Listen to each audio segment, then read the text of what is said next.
반갑습니다. 자, 10월 21일 목요일입니다. 밤 10시가 좀 넘었죠. 자,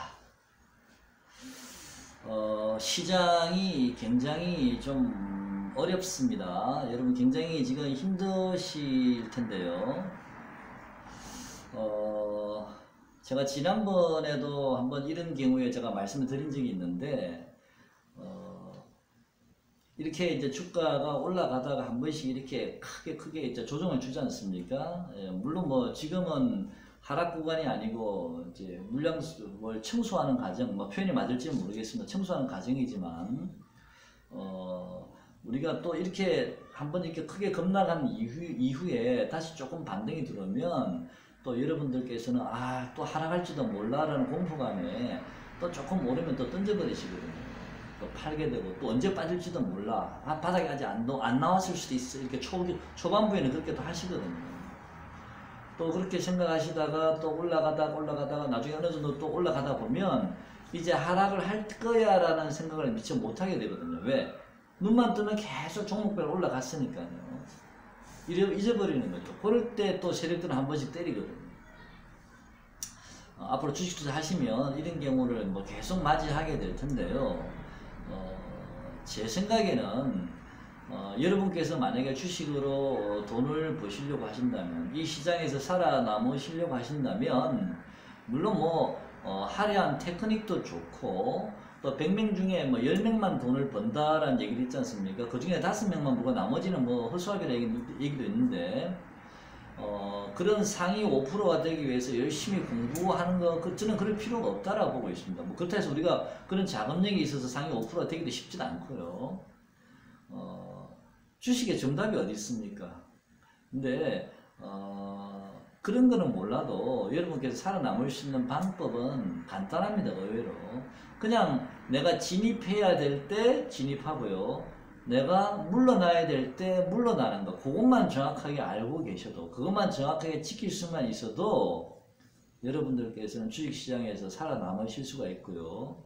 또 큰 뭐 돈은 아니라도 웬만큼 수익을 낼 수가 있습니다.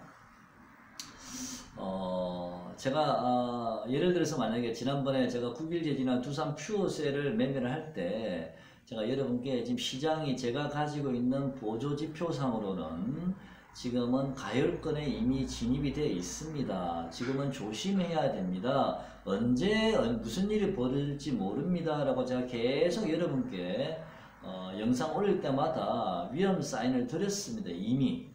또 여러분께 현금을 최소한 30% 아니면 최대 50%까지는 현금을 꼭 보유를 하십시오 라고 제가 계속 말씀을 드렸지 않습니까? 제 입장에서는 여러분께 100% 현금 보유하십시오 라는 표현을 쓸 수가 없습니다. 왜냐하면 100% 현금 보유하라 그랬는데 내일 안 빠지고 계속 올라 버리면 제가 웃었잖아요. 그죠? 일주일 뒤에 하락을 할지, 제가 세력이 아니니까 2주일 뒤에 하락할지도 모르는데, 폭락이 올지도 모르는데, 그래서 제가 여러분께 30% 최대 50%까지 현금을 꼭 보유하셔야 됩니다 라고 말씀을 드리면, 여러분께서는 처음에는 약간 겁을 먹으시다가 또 둘째 날에 또 그런 말을 하면, 그때는 여러분들도 머리로는 그래야지 하면서도 실제 행동은 또 그렇게 잘 안 하게 됩니다. 그게 쉽지가 않거든요. 그래서 이번에 좋은 경험 삼아요. 다음에 제가 또 여러분께 그런 신호들을 또 드릴 겁니다. 이런 경우가 자주 있으니까요. 신호를 드리면 제 말씀대로 좀 욕심을 좀 버리시고요, 현금을 좀 확보를 해놓은 상태에서 좀 준비를 하시는 게 맞는 것 같습니다. 다음에도 분명히 또 이런 일이 생기거든요. 2200포인트 근처까지 가면 또 한번 청소하러 내려올 수도 있거든요. 그래서 제 말씀을 좀 귀담아 들으셨다가 내가 들어가야 될 때와 또 빠져나와야 될 때, 요것만 잘 구분할 수 있고 그것만 정확하게 지킬 수만 있다면 여러분은 이 시장에서 살아남으실 수가 있습니다. 자, 지금 시장이 굉장히 어렵죠. 제가 어제 낮에 제가 영상을 올릴 때는요, 혹시라도 여러분께서 저점 매수를 하실까봐 어제 낮에 영상을 제가 올렸죠. 주가가 빠질 때는 저점 매수, 내가 최저점에 사야지라는 욕심이 자꾸 앞서게 되거든요. 전에는 저거 못 샀는데 너무 싸게 내려왔네. 자꾸 사고 싶어 하는데 이미 추세는 하락으로 추세가 돌입이 돼 있는데 하락의 초기에 바로 빠져나와야 되거든. 만약 늦었다 하더라도 미리 준비를 못 하셨다 하더라도 초기에 바로 빠져나오셔야 되는데 그걸 아닐 거야. 돌아설 수 있을 거야. 지금까지 그래 왔는데 빠질 듯 하다 올라왔는데 라는 생각을 하시게 된단 말입니다. 자, 그래서 너무 제가 보기에는 여러분께서 주식이 하락할 때 보시니까 너무 빨리 진입하시려고 급하게 서두시더라고요. 충분히 여유를 가지고 이미 하락으로 접어들었을 때는 그냥 보고 계시면 됩니다. 빠질 때까지. 완전히 빠질 때까지. 그 전에 돌아서 버리면 어떻게 합니까? 따라가면 되죠. 돌아서는 신호가 보이면은. 제가 여러분께 말씀드릴 거 아닙니까? 돌아서는 신호가 보이면은. 자, 그래서 급하게 서둘지 않았으면 좋겠고, 첫 번째는 하락할 때는요. 빠지면 빠지는 대로 그냥 놔두면 됩니다. 내가 그동안에 주식으로 하루 종일 힘들었는데 오늘 좀 쉴까? 오늘 내가 드디어 휴식을 주는 거라 이런 거 편안하게 쉬면 됩니다. 안 보고 됩니다. 그날 저녁에 제 영상 들으시면서 제가 신호를 드리지 않습니까? 지난번에도 제가 여러분께 매수 사인 드릴 때 21선을 막 간통하려는 막 상승 초입 구간에 제가 말씀을 드렸지 않습니까? 몇 번. 그죠? 자. 어쨌든 너무 좀 급하게 서두시는 것 같고요. 내일도 또 하락할지 모르지 않습니까? 저는 아직 아무것도 산 게 없거든요. 자, 어쨌든 여러분께 그런 신호들을 제가 포착을 해드려야 되기 때문에 제가 매매는 안 하더라도 계속 제가 종목들을 유심히 보면서 제가 체크를 해야 되거든요. 그래 여러분께 저점을 잡아드려야 되니까 체크를 하고 있는데 일단 저는 이번 하락은요, 어제 제가 댓글에 좀 말씀을 드렸습니다. 여러분께 이번 하락은 2050포인트 근처까지도 밀려 내려올 수가 있습니다. 이번 하락 파동의 종착역은 거기가 될 가능성도 있습니다. 라고 어제 댓글에도 말씀을 드렸습니다. 2050까지는 안 올 것 같고요. 2060 정도, 2065포인트 정도에서 하락이 멈추지 않을까라는 생각이 듭니다. 2065포인트요. 만약에 밀린다 하면 내일도 밀릴지 안 밀릴지는 또 저는 지켜봐야 돼요. 저는 아직 아무도 매수한 게 없으니까 기다려야죠. 내일도 빠질지 오를지는 제가 모르겠습니다만은 만약에 내일도 빠진다면 이제는 2065에서 2070포인트 정도에서는 이번 하락 파동의 제가 종착역이 2050 근처라고 말씀드렸지 않습니까? 2060이나 65로 제가 올렸습니다. 이제는 그 구간에서는 여러분 강력하게 매수하셔도 됩니다. 거기를 깨면 말이 안 되거든요. 왜? 2050을 깨고 2060을 깬다는 얘기는 이 추세 자체가 완전히 무너지는 겁니다. 무슨 얘기 하시죠? 지난번에 제가 2000포인트에서 2030까지 밀리고 나서 그때 제가 여러분께 말씀드렸지 않습니까? 지금 2030포인트가 만약에 여러분 코스피가 종가상으로 2050이나 2055포인트를 돌파하게 되면 다시 추세는 상승으로 전환될 수 있습니다. 그거를 잘 보셔야 됩니다. 라고 여러분께 말씀을 드린 적이 있고요. 그러고 나서 제가 3주일 동안 휴식을 취할 동안 바로 그 앞날에 마침 코스피가 2055를 돌파해서 2060인가 62까지 올라가는 것을 보고 종가상 제가 여러분께 이제는 매수하셔도 됩니다 라고 제가 사인을 드리고 매수 사인을 드리고 제가 3주일 동안 쉬었죠. 제가 3주일 후에 돌아오다 보니까 많이 올라 있을 거예요. 상당히 좀 이제 위험 구간이 점점 다가온다는 느낌이 들었죠. 어쨌든 지난번에 제가 2090이나 코스피는 2100 정도까지는 한번 밀려야 된다라고 말씀을 드린 적은 있었습니다만은 그때 2090이나 100까지 안 하고 얼마 전에 2100 한 25인가에서 바로 2160까지 날아갔었죠. 그러다가 다시 결국에는 2090포인트까지 내려왔는데요. 이 2090포인트 정도면은 저는 이제 얼마 남지 않았다라고 생각은 하고는 있습니다만은 하지만 우리가 그거는 예상이지 그거는 확인을 해봐야 됩니다. 여러분 항상 내가 지금 안 사면 막 돌아설 것 같은 생각을 많이 가지시는데요. 그러실 필요가 없습니다. 하락하는 대로 가만히 있으시다가 돌아서는 거 확인하고 사셔도 절대 비싸게 사시는 거 아닙니다. 그런 매매 습관이 그것도 굉장히 중요한 기술입니다. 스킬이거든요. 들어가야 될 때, 나와야 될 때, 또 하락하는 중에는 내가 어떻게 대응해야 돼. 이런 것들은 굉장히 중요한 스킬입니다. 기본적인 거면서. 이런 것만 잘 지키셔도 절대 주식시장에서 손해 안 봅니다.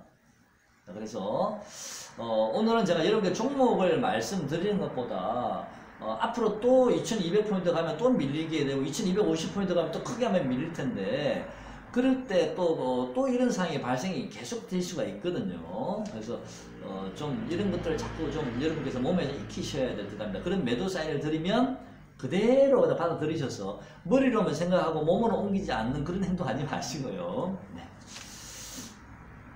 자, 그리고 손절선 항상 잘 지키셔야 되고요. 이번 하락은 뭐 크게 걱정이지 않으셔도 되는데 추가 하락할 수도 있습니다. 내일이나 모레까지도 계속 추가 하락. 내일이 금요일이지 않습니까? 또 추가 하락이 나올 수도 있는데 이제는 얼마 남지 않았다라는 느낌을 가집니다. 오늘 2090포인트 정도를 좀 지지는 했죠. 이제 만약에 65나 70까지면은 20이나 25포인트밖에 남지 않았거든요. 그럼 오늘 정도 빠진 정도면 이제는 거의 저는 바닥이라고 예상은 하고 있습니다만은 그거는 그때 가서 제가 확인을 할 거고요. 저는 돌아서는 거 확인하고 매수할 겁니다. 절대 미리 들어가지는 않을 겁니다. 그리고 9일 재지는 제가 보기엔 오늘 어느 정도 바닥이 나온 것 같아요. 제가 여러분께 6,500원은 강력한 지지선입니다 라고 말씀을 드렸고요. 이 6,500원은 깨기가 힘든 자리입니다. 당장은 이라고 말씀을 드렸죠. 그리고 6,500원을 깨게 되면 9일 재지는 굉장히 이제는 위험합니다 라까지 말씀을 드렸는데요. 오늘 어떤 분이 아까 6,500원 근처에 내려오니까 근처에서 샀는데 되게 겁이 나셨나봐요. 굉장히 공포스러우셨나봐요. 이거 손절해야 되나요? 물으시더라고요. 제가 그분께 장중에는 6,300원까지도 장중에는 밀릴 수는 있겠지만 걱정 안 하셔도 된다라고 말씀을 드렸습니다. 종가선을 6,500원만 지지하면 되니까요. 근데 오늘 6,300원까지는 안 오고 장중 6,400원까지 갔다가 돌아섰죠. 오늘 외국인들이 장 끝나고 강력하게 들어왔기 때문에 이제는 9일 재지는 거의 바닥이 나왔다라고 저는 생각을 하고 있습니다. 문제는 올라가도 당장 7,000원에서 또 저항선이 없고요. 그 다음에 7,250원, 또 7,500원 이렇게 또 마디마디마다 저항선들이 있기 때문에 당장 급등해서 올라가기는 힘든 자리라고 생각은 하고 있습니다. 또 이렇게 얘기했는데 갑자기 그 다음에 급등을 하는 건 아니겠죠. 일단 이론적으로 그렇습니다. 그리고 만약에 한 7,000원 정도까지 가면 한번 잘라주시는 것도 괜찮습니다. 그 근처 오면. 또 시장이 뭐 완전히 돌아서게 되면 9일 재지가 이제는 뭐 다시 6,500원까지 오진 않겠지만 근처까지 시장이 다시 하락을 하게 되면 9일 재지도 아침에 잠깐 올랐다가 다시 또 같이 밀릴 수도 있거든요. 조금 더요. 왜냐하면 주식이라는 건 제가 항상 말씀드리죠. 외바닥으로 상승은 없습니다. 물론 그런 경우는 간혹 있습니다. 아주 소형주 같은 경우는요. 기본적으로 이렇게 큰 하락장에는 상승 이후에 다시 눌림목을 받아서 쌍바닥, 더블러자형 쌍바닥을 만들든지 아니면 짝꿍댕이 형태의 쌍바닥을 만들든지 이런 쌍바닥 형태를 어느 정도 만들어야 제대로 올라갈 수 있거든요. 그래서 이번에 만약에 돌아서더라도 다른 종목들도 그 종목은 결국엔 다시 한번 내렸다가 갈 겁니다. 쌍바닥을 만들고 가야 되는 게 급할 이유 하나도 없습니다. 확인하고 사실 수 있고요. 절대 비싸게 사는 거 아닙니다. 다음에도 이런 경우 생기면 꼭 그렇게 좀 한번 해보십시오.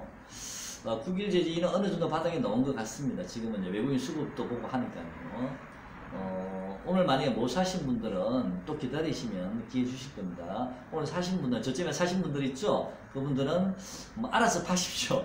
제 생각에 1차 지지선은 7,000원이라고 말씀드렸고 2차는 7,200원, 250원 사이고요. 3차는 7,500원이니까 알아서 정리하시고 다시 밑에서 잡으시든지 그걸 알아서 하시면 됩니다.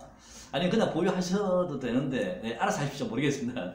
그 다음에 오늘 제약 바이오주는 최근에 좀 많이 빠졌거든요. 제일바이오도 어젠가 한번 급등이 나왔다가 다시 쭉 밀려버렸죠.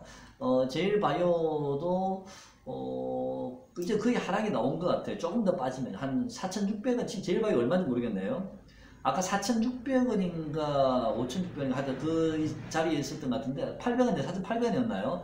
제일바이오는 제가 보기엔 4,600원인가 그 자리를 깨긴 힘들 자리거든요. 그 자리가 탄탄히 지지선이 되어 있기 때문에. 그래서 제일바이오도 거의 이제는 바닥권이라고 생각을 하고 있습니다. 조금만 더 빠지면요. 별로 뭐 크게 빠질 자리도 많지는 않고요. 신라젠도 이제는 어제 제가 신라젠은 장중에 11선을 살짝 이탈할 수도 있습니다. 투매를 유발하기 위해서 그런 말씀 드린 적도 있는데 신라젠도 뭐 크게 걱정 안 하셔도 될 것 같고요. 이제는 빠져도 하락폭이 크지 않습니다. 왜냐하면 아까 제가 오늘 정도만큼만 빠지면 이제는 저는 개인적으로 저점이 나온다 보고 있거든요. 요 자리를 깨면 이제는 추세가 무너지는 거라서 그럴 가능성은 지금 별로 없다고 보고 있기 때문에 내일 만약에 다시 조정이 들어오면 조금씩 이제는 분할을 해서 좀 사셔도 되는데, 대신 분할해서 사시더라도 몰빵 사지 마시고 현금 한 50%, 100%까지 현금 가지고 계시면 50%만 하시면 됩니다. 근데 좀 기다려 보시죠. 2070이나 65 오면 그때는 좀 사셔도 되고요. 그 전에 미리 뭐 분할하면서 아직 가면 기다려 보세요. 일단은요. 3호도 19,700원을 이탈하면 손절을 해야 되겠고요. 3호는요. 제가 보기에는 만약에 3호를 관심이 있어 하시는 분들이 계시다면 그분들은 3호는 2만원을 장중에 살짝 뭐 19,900원이든 19,800원 살짝 깨는 2만원 근처 만약에 내려온다면 저점 매수 하셔도 됩니다. 대신 19,700원 깨면 손절하면 되니까 손절선이 아주 작죠.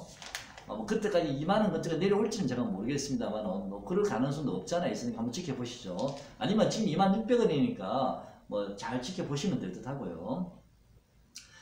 두산 퓨어셀 어제 제가 말씀드렸습니다. 이 종목은 제가 지금은 관심이 없습니다 라고 말씀드렸고 8,400원이나 500원 정도 오면 저는 매수를 한번 해볼 생각입니다 라고 말씀드린 적이 있습니다. 대신 어제 지지선은 혹시나 몰라서 8,820원 정도인가요? 그때 제가 1차 그 다음에 8,400원 2차라고 말씀드리긴 했는데 저는 8,400원에 매수하겠습니다 라고 말씀드렸는데요. 두산 퓨어셀은 8,200원까지도 장중에 밀릴 수도 있습니다. 8,200원까지는요. 근데 200원까지 올지 안 올지는 모르겠지만 기본적으로 두산 퓨어셀은 한 8,400원 정도가 거의 뭐 저점이라고 보여집니다. 자, 어쨌든 두산 퓨어셀도 놓치지 마시고 퓨어셀도 놓치지 마시고요. 이번에 하락에 내일 또 하락을 하면 잘 보셨다가 이번에 포트에 꼭 담으셔야 될 종목입니다. 두산 퓨어셀도요. 두산 퓨어셀, 신라젠 이런 종목들은 관심을 가지고 계셨으면 좋겠고요. 셀리버리 오늘 제가 장중에 여러분께 잠깐 말씀을 드렸죠. 셀리버리는 오늘 제가 댓글에다가 여러분께 65,000원 정도에서 67,000원 요 구간에 오면 좀 분할해서 관심을 가져 보십시오라고 매수하라 말은 못했습니다. 관심을 가져 보십시오라고 말씀드렸는데요. 왜냐하면은 확인을 해봐야 되니까 오늘 장중 65,000원까지 갔다가 다시 종가는 67,000원에 끝났습니다. 65,000원을 깨면 안 되거든. 제가 30분봉을 계속 보고 있었는데 65,000원 그 자리가 지지가 되면 셀리버리는 계속 탄력적으로 움직일 가능성이 있고요. 65,000원을 만약에 깨면 그때는 좀 손절을 하시든지 비중을 줄이시는 게 맞는 것 같습니다. 그때는 탄력이 좀 죽을 가능성이 있거든요. 셀리버리나 신라젠 같은 바이오죠, 제약주. 그 다음에 폴더블폰 관련주들, 더구전자 외국인 기관들 그동안 좀 많이 샀다가 아직 다 못 팔았거든요. 그래서 폴더블폰 관련주도 기관 외국인 수급이 들어가 있는 종목들이 있거든요. 그런 종목들 유심히 보셨다가 좀 체크하시고 여기 좀 빠졌으니까 이제는요. 그 다음에 비덴트라는 종목은 제가 차트가 좋아서 지금 보고 있긴 했는데 오늘 좀 올랐기 때문에 그 종목은 일단 제외하고요. 오늘 올랐기 때문에 그 다음에 폴더 부품 관련주는 더구전자 그 다음 파인 테크닉스 이런 종목들입니다. 좀 관심 가져보시고요. 어제 제가 ICD라는 종목을 여러분께 설명을 드리려다가 그냥 제가 안 드렸거든요. ICD는 제가 지난번에 2만원 근처면 이제 어느 정도 고점이 왔기 때문에 ICD는 당분간 탄력이 좀 죽을 가능성이 많습니다 라고 말씀드렸고요. 그 다음에 지수도 좀 조정받을 가능성이 있어 보입니다 라고 말씀드렸는데 ICD는 제가 생각하는 목표가는 현재로서 25,000원 정도를 보고 있습니다. 오늘 현재 18,000, 19,000원 정도 왔죠. 25,000원이면 뭐 한 25% 정도 남았나요? 그 정도 좀 남았다라고 보고 있습니다. 근데 25% 남았으면 얼마 안 남았죠, 이전에, 그죠? 얼마 안 남은 것 같아요. 오히려 저는 ICD 같은 종목도 기관 외국인 수급이 상당히 좋기 때문에 외국인들이 샀던 평균 가격, 이거 최근에 외국인이 샀던 평균 가격이 18,200원 정도, 18,000원 정도 되거든요. 어제 그 말씀을 제가 드리려다가 안 드렸는데, ICD 종목을. ICD도 뭐 관심 가지셔도 됩니다. 24,000원까지 보시면 되고요. 폴더버폰, 네, 말씀드렸고요.